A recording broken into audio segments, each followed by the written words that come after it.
कदीम जमाने में एक गरीब लकड़हारे के बारे में बयान किया जाता है जो अपनी बीवी के साथ एक लकड़ी के घर में रहता था और अपनी शादी को साल गुजर जाने के बावजूद अल्लाह ने उसे औलाद अता नहीं की थी। और वो हर सुबह जंगल की तरफ निकलता, लकड़ियां जमा करता और उन्हें शहर के बाजार में बेचता था। और शहर जंगल से दूर था, इसलिए वो वही लेता था जो अपनी पीठ पर उठा सकता था और उसकी कीमत थोड़ी होती थी, जो बेमुश्किल घर की कुछ जरूरियात के लिए काफी होती थी। और वो अपने घर वापस आता था जबकि वो थकन से निढाल होता था। लेकिन वो क्या करता, क्योंकि हाथ में कोई चारा न था।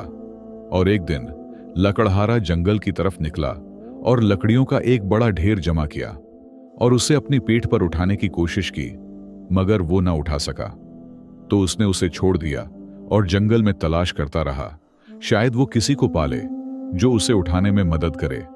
लेकिन बेफायदा, क्योंकि जंगल में कोई भी मौजूद न था। तो वो आदमी गमगीन होकर बैठ गया और सोचने लगा कि वो क्या करेगा। और अचानक इसने किसी के दूर हरकत करने की आवाज सुनी। तो वो खड़ा हुआ और आवाज की तरफ गया तो उसने एक लड़के को दरख्त के करीब खड़ा देखा। और वो उसके करीब नहीं गया, उसने उसे बहुत बड़ा पाया और वो अपने आप को दरख्तों के पत्तों से ढांपे हुए था और उसकी शक्ल अजीब और गैर मानूस थी। तो लकड़हारे ने उससे कहा, क्या तुम मेरी मदद कर सकते हो लकड़ी को बाजार तक उठाने में, और मैं तुम्हारे लिए खाना और कपड़े खरीद दूंगा। तो लड़के ने रिजामंदी में अपना सिर हिलाया। तो लकड़हारा उसे पहले अपने घर ले गया और जब उसकी बीवी ने उसे देखा तो चीख उठी, अफसोस, तुमने उस गंदे लड़के को कहां पाया। उसने उससे कहा, उसके लिए पानी गर्म करो और उसे नहाने दो, और जहां तक मेरा ताल्लुक है तो मैं उसके लिए पहनने को एक लंगी तलाश करूंगा। और जब लड़का नहा चुका और अपना कपड़ा पहन लिया तो लकड़हारे ने उससे कहा, चलो बाजार की तरफ। लड़का ताकतोर था, उसने भारी गुठड़ी अपनी पीठ पर उठाई और बगैर किसी मशक्कत के उसे लेकर बाजार की तरफ चल पड़ा। और जब वो दोनों पहुंचे तो आदमी ने लकड़ियां अच्छी कीमत पर बेच दें। तो लकड़हारा लड़के से खुश हुआ और उसे अपने साथ बाजार ले गया और उसके लिए नए कपड़े खरीदे और उससे कहा, आज से तुम मेरे बेटे हो और मेरे साथ काम करोगे, और मैं तुम्हें घर में एक कमरा दूंगा जिसमें तुम सोओगे। लड़का हर सुबह लकड़हारे के साथ जंगल जाता और दोपहर के वक्त दोनों वापस आते और उनके साथ टोकरियां खैरात से भरी होती। और आदमी का हाल बेहतर हो गया और वो वही खाने लगा जो उसका दिल चाहता था, और उसने एक गुधा खरीद लिया।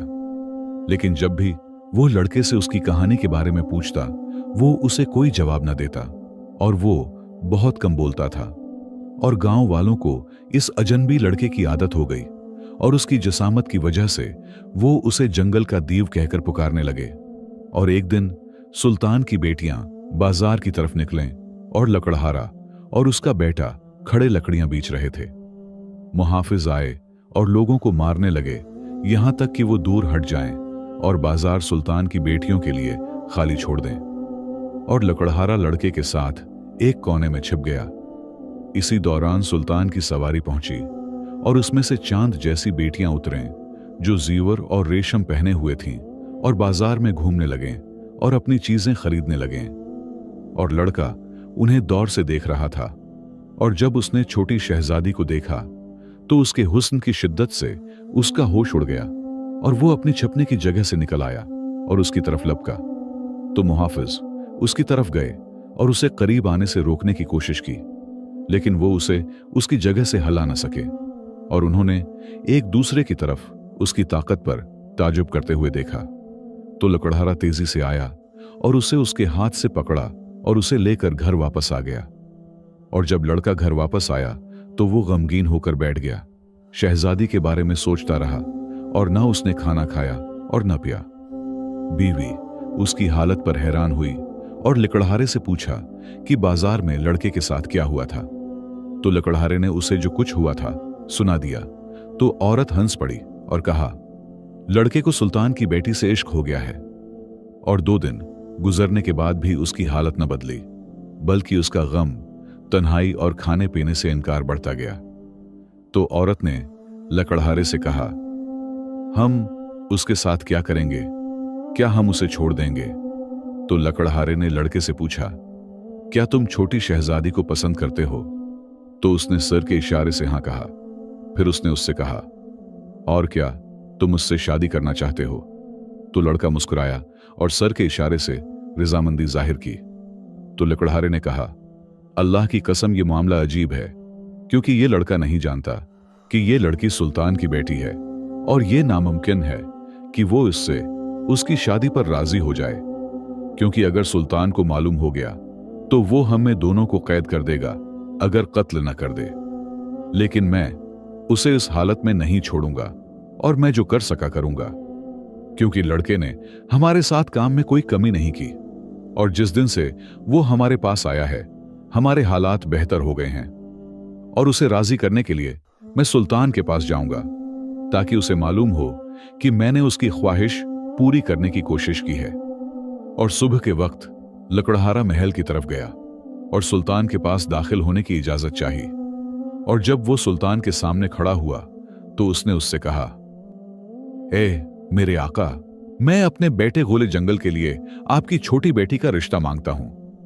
जब सुल्तान ने यह बात सुनी तो वो अपने गुस्से पर काबू न रख सका और उसने समझा कि आदमी उसका मजाक उड़ा रहा है। फिर उसने तलवार के साथ उसका सर काटने का हुक्म दिया, लेकिन वजीर ने उसे इशारा किया कि वो इंतजार करे और उससे कहा, ए जमाने के बादशाह, जरा तहमिल करो, क्योंकि यही वो लड़का है जिसने बाजार में हमारे मुहाफिजों को शिकस्त दी थी और हमें जरूर उसे आजमाना चाहिए। फिर उसने उसके कान में ऐसी बात सरगोशी में कही जिसे किसी ने न सुना। तो सुल्तान ने उसे जवाब दिया, अल्लाह की कसम, तुमने दरस्त बात कही है ए वजीर। फिर वो लकड़हारे की तरफ मुतवज्जा हुआ और उससे कहा, सुनो, मैं तुम्हारे बेटे से चाहता हूं कि वो मेरे लिए 3 शर्तें पूरी करे। अगर वो उन्हें पूरा कर ले तो मेरी बेटी बदूर उसके लिए हलाल है और ये मेरा वादा है। लेकिन अगर वो एक शर्त में भी नाकाम हुआ तो वो हर दिन आएगा और उस्तबल साफ करेगा और घोड़ों की लीद जमा करेगा सुबह से शाम तक। और अगर उसने इनकार किया तो मैं उसे ऐसे कैद खाने में डाल दूंगा जिसमें रोशनी दाखिल नहीं होती, क्योंकि उसने बेहयाई की और मेरी बेटी को देखा। क्या तुमने समझ लिया? लकड़हारे ने मुश्किल से अपना लुआब निगला और रजामंदी में सर हिलाया। वजीर ने कहा, पहली शर्त यह है कि तुम्हारा बेटा सुल्तान के पास अंगूर का एक गुच्छा लाए जिसमें से दरबारी और सिपाही खाएं और वो खत्म ना हो। लकड़हारा हैरान रह गया और वो बोलना चाहता था, लेकिन अल्फाज उसके गले में उटक गए और वो अपने घर लौट आया और उसका दिल खौफ की शिद्दत से करीब था कि निकल जाए। और उसने अपने बेटे से कहा, अफसोस तुम पर, तुमने खुद को सुल्तान के साथ मुसीबत में डाल दिया है और अगर तुमने उसकी शर्तें पूरी न की तो वो तुम्हें बदबूदार उस्तबलों में गुलामों की तरह काम करवाएगा, न खाना न माल। लेकिन लड़के ने उससे पूछा, सुल्तान मुझसे क्या चाहता है कि मैं करूं? लकड़हारे ने जवाब दिया, अंगूर का एक गुच्छा जिसमें से पूरा महल खाए और वो खत्म ना हो, और ये चीज मौजूद नहीं और कोई भी उसे ला नहीं सकता। लड़के ने कहा, फिक्र न करो, मैं आज रात जंगल जाऊंगा और वहीं रात गुजारूंगा और फज्र के वक्त तुम्हारे पास आऊंगा और मेरे साथ वो चीज होगी जो उसने मांगी है। लकड़हारे ने गुमान किया कि जंगल का गूल भागना चाहता है और उसने अपने दिल में कहा, काश मैं सुल्तान के पास न गया होता और अपने हाल पर ही रहता। मैं तो बस एक गरीब आदमी हूं। और वो पूरी रात अपने बस्तर पर करोटें बदलता रहा, हल के बारे में सोचता रहा और सो न सका। और फज्र के वक्त उसने दरवाजा खुलने की आवाज सुनी और लड़का अंदर दाखिल हुआ और उसने उसके सामने एक थाली रखी जिसमें अंगूर का एक गुच्छा था जिसके दाने काले थे। और उसने लकड़हारे से कहा, उठो ए मेरे बाप, और उसे लेकर सुल्तान के पास जाओ। लकड़हारे ने थाली उठाई, जबकि वो जो देख रहा था उस पर यकीन नहीं कर पा रहा था, और वो महल की तरफ चल पड़ा, एक कदम आगे बढ़ाता और दूसरा पीछे हटाता हुआ, जबकि वो खौफजदा था। यहां तक कि वो महल पहुंच गया तो सुल्तान ने उसे दाखिल होने की इजाजत दी और वजीर इसके पहलू में था। और जब उसने अंगूर देखे तो वो अपने आका के सामने झुक गया और उसके कान में सरगोशी की। उसमें कोई शक नहीं कि लकड़हारा हमारा मजाक उड़ा रहा है। सुल्तान ने जवाब दिया, हम देखेंगे और इस पर अफसोस हो अगर वो झूठ बोल रहा हो। तो सुल्तान ने अंगूर का एक दाना लिया और उसे चखा, तो उसका जायका उसे पसंद आया। तो उसने अंगूर खाए यहां तक कि सैर हो गया, और जब भी वो एक दाना खाता उसकी जगह एक और निकल आता, और वो हैरान हुआ जब उसने देखा कि गुच्छा पूरा का पूरा है और उसमें से कुछ भी कम नहीं हुआ। उसने शदीद शर्मिंदगी महसूस की और कहा, इस लकड़हारे का बेटा मुझ पर गालिब नहीं आएगा। तो उसने थाली वजीर की तरफ बढ़ाई, जिसने खाया यहां तक कि उसका मादा भर गया और अंगूर फिर भी मौजूद थे। और उसने कहा, ऐ मेरे आका, अब मैं खाने की ताकत नहीं रखता। सुल्तान गजब में आ गया और वजीर से कहा, यह तुम्हारी तदबीर है ए अहमक, जाओ उसे ठिकाने लगाओ और अंगूर खाली करो। तो वजीर ने दरबारियों को बुलाया, फिर खादिमों और लौंडियों और बावर्चियों को, और महल में जो भी था सबने खाया। और आखिर में वजीर ने एतराफ किया कि अंगूर को खत्म करना मुमकिन नहीं। और वजीर ने लकड़हारे से कहा, अच्छा, तुम्हारे बेटे ने पहली शर्त पूरी कर दी और वो आसान थी, दूसरी शर्त ज्यादा मुश्किल होगी। सुल्तान तुमसे एक उखरूट चाहता है जिसके अंदर कालीन हो, जो महल के दालानों को बिछा दें और बढ़ते जाएं, वो कालीन हो। लकड़हारा हैरान और परेशान अपने पांव घिसेटता हुआ वापस आया, और जब उसने अपने बेटे को देखा तो उसे जो कुछ हुआ था बता दिया, और सुल्तान की दूसरी शर्त भी। फिर उसने उससे कहा, हम अपनी जरूरत का सामान जमा करेंगे और इस जगह से निकल जाएंगे, यही वाहद हल है और भागने के सिवा कोई चारा नहीं। तो लड़के ने अपना सिर दाएं और बाएं हिलाया और एक लफ्ज बोले बगैर जंगल की तरफ चला गया। लकड़हारा हैरत से सोचने लगा, वो नालायक वहां क्या करेगा, क्योंकि इस मसले का कोई हल नहीं सिवाय उसके कि जिन उठे हों और हमारे पास सुलेमान की अंगूठी ले आएं। और सुबह के वक्त लड़का वापस आया और उखरूट ले आया। तो उसके बाप ने उसे लिया और महल की तरफ गया और उसे सुल्तान के सामने पेश किया। सुल्तान ने उसे 2 हिस्सों में तोड़ दिया और उससे कहा, कालीन कहां है ए आदमी। वजीर मुस्कुराया और कहा, इस बार जंगल का गूल हार गया और कल गुलाम की तरह काम करने आएगा।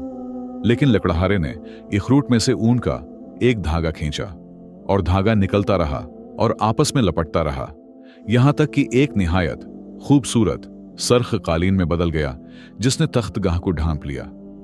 इसके बाद वो महल में घूमने लगा और जिस जगह भी दाखिल होता धागा कालीन बन जाता, और वो निकलता ही गया यहां तक कि पूरा महल मुकम्मल हो गया और धागा इस जादुई उखरूट से निकलना बंद ना हुआ।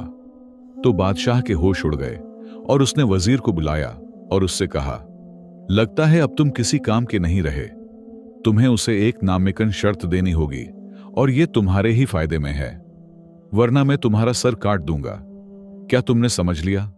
मेरी बेटी किसी आवारा से शादी नहीं करेगी, चाहे उसकी हालत कुछ भी हो। वजीर ने हैरानी महसूस की, फिर उसने कुछ सोचा और लकड़हारे से कहा, तीसरी शर्त, सुल्तान चाहता है कि तुम शहजादी के लिए उसके महल से बड़ा एक महल बनाओ और उसका मलक में कोई मुसील ना हो और उसकी तामीर सुबह होने से पहले मुकम्मल कर दो। लकड़हारा लड़के के पास वापस आया और उसे सुल्तान की तलब के बारे में बताया और उससे कहा, ऐ मेरे बेटे, अब कोई चारा नहीं, सुबह महल जाओ और बादशाह के उस्तबल साफ करो। तो लड़के ने सर हिलाया और रात के वक्त वो सुल्तान के महल के पास गया और पत्थर और लकड़ी से एक छोटा सा महल 2 बनाया और उस पर एक बाल्टी पानी अंडेला जो वो जंगल से लाया था। और अचानक महल बढ़ने लगा और जैसे ही सुबह हुई वो शहर की तमाम इमारतों से ऊंचा हो गया और उसमें सोने और चांदी से मजीन 10 दरवाजे थे। और जब वजीर ने यह देखा तो उसने अपनी गर्दन पकड़ ली और कांपते हुए कहा, हाय अफसोस, आज तलवार मुझे कत्ल कर देगी। अल्लाह की कसम, पहले ही दिन मैंने जान लिया था कि वो लड़का उससे ज्यादा ताकतूर है। लेकिन जब सुल्तान ने महल देखा तो उसने कहा, मैंने लकड़हारे से वादा किया है और मेरी बेटी उसके लिए हलाल है। तो उसने अपनी बेटी को पुकारा और उससे कहा, लकड़हारे के बेटे ने तुम्हारा रिश्ता मांगा है और मैं राजी हूं। अगले दिन जंगल का गोल महल में आया और जब शहजादी ने उसे देखा तो उसकी शक्ल उसे पसंद न आई, क्योंकि वो बहुत बड़ा जिस्म रखता था और उसकी शक्ल अजीब थी और उसके पांव बड़े थे। तो शहजादी रोने और अपने नसीब पर नूहा करने लगी। तो उसके बाप ने उससे कहा, मैंने उससे वादा किया है और मैं पीछे हटने का इरादा नहीं रखता, लेकिन शादी कबूल कर लो और मैं 7 दिन बाद तुम्हें उससे आजाद करा दूंगा।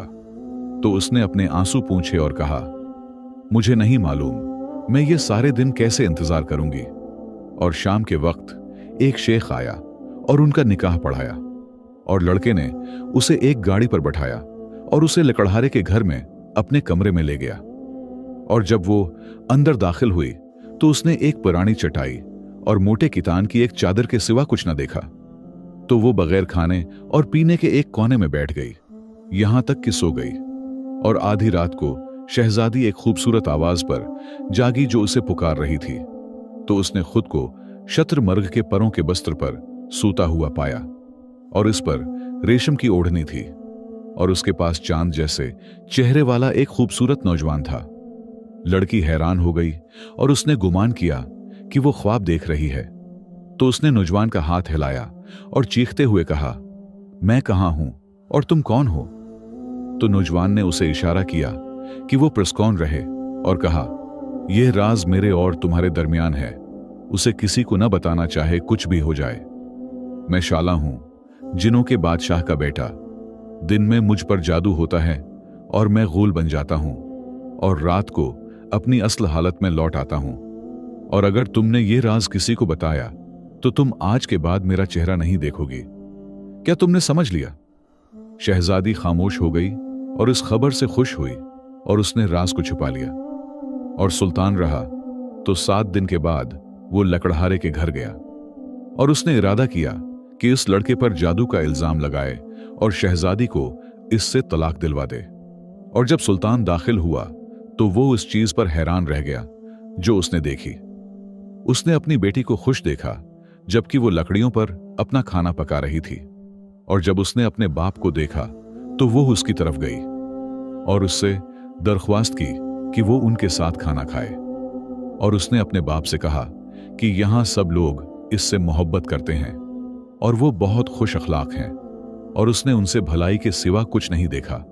सुल्तान ने कहा, क्या तुम्हें यकीन है कि तुम यहां रहना चाहती हो? उसने जवाब दिया, हां, मैं यहां रहना चाहती हूं। हां ऐ मेरे बाप, और मैंने ये तसव्वुर नहीं किया था कि इस लकड़ी के झोंपड़े में जिंदगी इस हद तक खूबसूरत हो सकती है। महीने गुजर गए और शहजादी का राज उसके दिल में रहा। और एक दिन हमला हुआ और एक सख्त जंग हुई और मर्द और सवार जंग के लिए निकले। और जैसे शहजादियों के शौहर निकले वैसे ही जंगल का गूल खड़ा हुआ और उसने सिपाहियों का लिबास पहना जिसका रंग खाकी था। और उसने नकाब किया और अपनी कमान और तलवार उठाई और अपनी बीवी से कहा, मेरे बारे में किसी को न बताना। और वो सवारों के साथ लड़ने चला गया। और शाम के वक्त औरतें अपने शौहरों पर फख्र करने के लिए जमा होती थीं। रही शहजादी तो वो संती रही और ये कुदरत नहीं रखती थी कि कुछ कह सके। तो उसकी सहेलियां उसे उसके शौहर पर ताना देती थीं और कहती थीं, हमारे मर्द जंग के लिए निकले और तुमने एक गूल से शादी की है जो घर में बैठा रहता है। शहजादी गमगीन होकर बैठी रही और ये तमन्ना करती रही कि काश वो इनसे कह दे कि उसका शौहर भी उनके हमराह जंग में निकला है, मगर इसने कुछ न कहा। और लड़ाई के दौरान सुल्तान दौर से मंजर देख रहा था। इसने एक सवार को देखा जो दुलेरी से मुकाबला कर रहा था और दुश्मन को भारी नुकसान पहुंचा रहा था, यहां तक कि जंग का खात्मा हो गया और दुश्मन भाग खड़ा हुआ। लेकिन सुल्तान ये ना जान सका कि वो सवार कौन था। जब सुल्तान वापस महल आया तो उसने शहजादी को जंग के हालात बताए और वो इस सवार की बहुत तारीफ करता रहा जो मिटियाले लिबास में मलबूस था। फिर उसने शहजादी से कहा, काश वो तुम्हारा शौहर होता इस बदुश्कल गूल की जगह। मगर शहजादी अपनी खुशी के गलबे में जंगल के गूल की नसीहत भूल गई और जोर से बोल उठी, खुशखबरी हुए मेरे वालिद, वो सवार मेरा शौहर ही था, लेकिन उस पर ऐसा जादू कर दिया गया जिसने उसे इस सूरत में बदल दिया जिसमें आपने उसे देखा। यह सुनकर सुल्तान बेहद खुश हुआ और अपनी बेटी और दरबारियों के साथ लकड़हारे के घर रवाना हुआ ताकि शहजादे को देख सकें। जब वो वहां पहुंचे तो उसका कमरा खाली पाया। उन्होंने उसे हर तरफ तलाश किया, फिर जंगल का रुख किया, शिकारियों से उसके बारे में पूछा, मगर वो गायब हो चुका था और उसका कोई सुराग न मिला। शहजादी गम में डूब गई और खुद को मलामत करने लगी कि उसने अपने शौहर का राज जाहिर कर दिया, क्योंकि उसके गायब होने की वजह वो खुद बनी थी। वो तन्हा रहने लगी और किसी से गुफ्तगू न करती थी। फिर वो जंगल की तरफ निकली और उस जगह जाकर बैठ गई जहां वो लकड़हारे के सामने जाहिर हुआ था। वो वहां बैठी रोती रही यहां तक कि रात छा गई। इतने में जमीन के नीचे एक सुराख से एक जिन निकला और उसने उससे पूछा, तुम यहां क्यों आई हो? उसने कहा, कई महीनों से मैं तुम्हें तलाश कर रही हूं। ऐ शैनान, तुमने मुझे तन्हा क्यों छोड़ दिया? जिन हैरत ज़दा हो गया और बोला, इसकी वजह तुम खुद हो। मुझे मेरे हाल पर छोड़ दो। अब हमारा इकट्ठा रहना हमारे लिए फायदामंद नहीं रहा। जैसा कि तुम देख रही हो, मैं जमीन के नीचे रहाइश पजीर हूं और अपने चचा से छिप रहा हूं। शहजादी ने पूछा, और वो तुमसे क्या चाहता है? उसने जवाब दिया, मेरे वालिद के इंतकाल के बाद मेरे चचा ने मुझे खत्म करने और सल्तनत पर कब्जा करने के लिए मेरे खाने में सियाह जादू मिला दिया, लेकिन अल्लाह ने मुझे बचा लिया, क्योंकि एक तावीज की बदौलत जो मैं अपनी गर्दन में पहने रखता हूं, रात के वक्त इस जादू का असर जायल हो जाता है। मैं सिर्फ सुबह के वक्त गोल बन जाता हूं और ये बात मेरा चचा जानता है। दिन के वक्त में बोलने की ताकत नहीं रखता और मेरी शक्ल बदल जाती है, लेकिन रात को मैं अपनी असल सूरत में वापस आ जाता हूं। इसी तरह मैं जिन्नात की कहना के पास गया और वो 3 नामुमकिन शर्तें पूरी की जो तुम्हारे वालिद सुल्तान ने मुझसे मांगी थीं, और अपने चचा के खौफ से मैंने तुम्हें वसीयत की थी कि राज जाहिर न करना, ताकि ये बात सल्तनत में न फैले और वो कमीना मेरी कहानी न सुन ले। अब मेरी जान खतरे में है, इसीलिए मैंने उस पुराने तहखाने में छिप जाना बेहतर समझा है, ताकि मेरी जगह किसी को मालूम ना हो, क्योंकि बला शबा वो अब मेरी तलाश में है। और मैं तुम्हें नसीहत करता हूं कि तुम अपने वालिद के महल वापस चली जाओ, क्योंकि अब तुम्हारा मेरे साथ रहना मुमकिन नहीं रहा। ये कहकर उसने उसे छोड़ दिया, तहखाने में उतर गया और नजरों से ओझल हो गया। शहजादी उसे आवाजें देती रही, मगर कोई फायदा ना हुआ। चुनांचा वो गमजदा हालत में अपने वालिद के महल वापस लौट आई और अपने किए पर पशेमान थी। कहानी यहीं खत्म हो जाती है। उस कहानी का सबक यह है कि राज को जाहिर करना बड़ी आदतों में से है, जो ऐसे अंजाम तक ले जा सकती है जिनका नतीजा अच्छा नहीं होता। यहां हमारी कहानी खत्म होती है। प्यारे दोस्तों, आप मेरी वीडियो किस मुल्क से देख रहे हैं? ये कहानी आपको कैसी लगी? कमेंट्स में अपनी राय का इजहार जरूर कीजिएगा और हमारे चैनल को सब्सक्राइब जरूर कीजिएगा। वीडियो देखने का बहुत बहुत शुक्रिया और अगली कहानी तक खुदा हाफिज।